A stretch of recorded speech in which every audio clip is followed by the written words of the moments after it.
Stingray in here and lay out all the bits. It's the fly sheet, tent, and 1, 2, 3 ratchets and strap, and pull out the holes as well with that. Got a loop end and a tail end. We're going to take the loop end and go around the tree with it,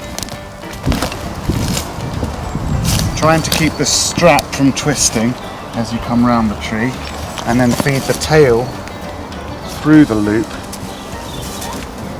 all the way through, and then you can pull it tight to face the tent. And the tail goes through the D-ring.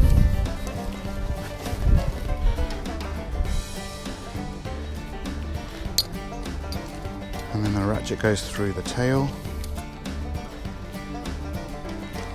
So allow that to pass through the D-ring. We're going to take the tail and we're going to thread it through the ratchet.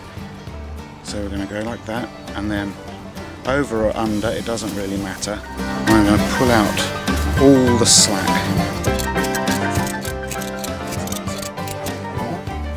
And then we want to make sure that the ratchet is in fully closed position so that this bar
you want to make sure that it's covering all of the inner tent, and you can bring that round, and it's either hooks straight onto the hook and toggle, or you've got a bungee depending on which batch fly sheet you've got, and that bungee can just extend back out and clip to the D-ring.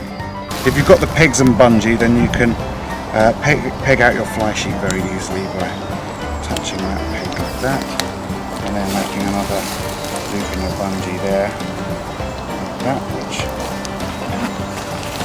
will fit onto your fly sheet hooks, and then peg out the wings of your fly sheet and screw them into the ground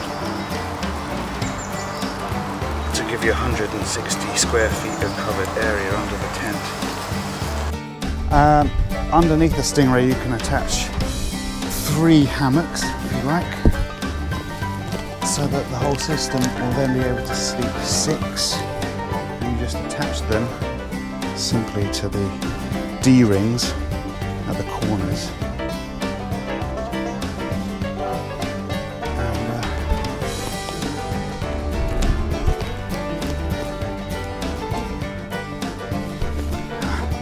For those of you who've got walls, we can add them to the sides of the Stingray. So you can take the wall, put it under our Stingray wing. The top corners of the fly sheets, you've got a loop and a small bit of bungee on a hook, and that's what you want. The bottom parts of the wall have a loop and a long tail for which to peg to the ground. So you're going to take your hook and you're just going to attach it to there, and this will overlap, your fly sheet will overlap your wall, and you're all set.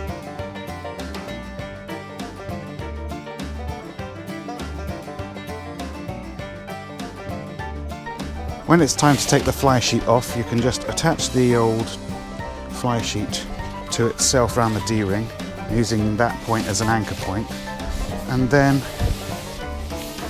pull the whole fly sheet off, gathering the front two corners. There's one corner, there's the Tentsile logo, there's the other corner there. So if you've got the two front corners, you make sure that the wings on the inside, bring the two front corners together. And then you want to find the logo at the front and just pull a ridge just above it, like that. And then you can just wind and fold up the whole length of the fly sheet, zigzagging it from one side to the other until you've got a nice pleat. Unhook it at the tail and lay it on the ground. Get all the air out, and then fold this end that's not so neat until you see the start of the words here. Squeeze out the rest of the air. This can come this way. Just make sure it's dry when you're packing it. And roll while squeezing. And there you go.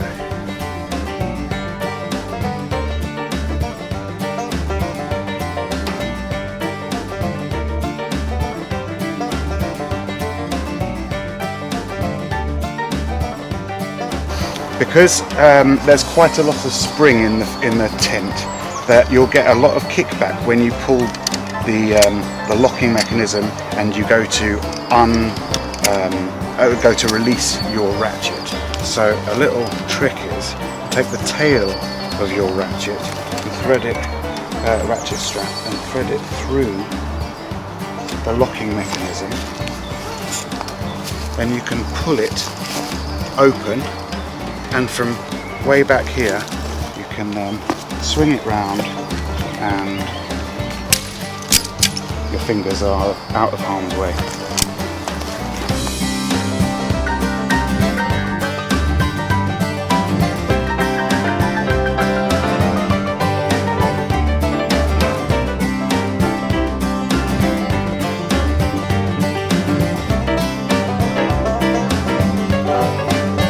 To store your ratchet straps, you can just spend the time winding it, make them nice and perfect.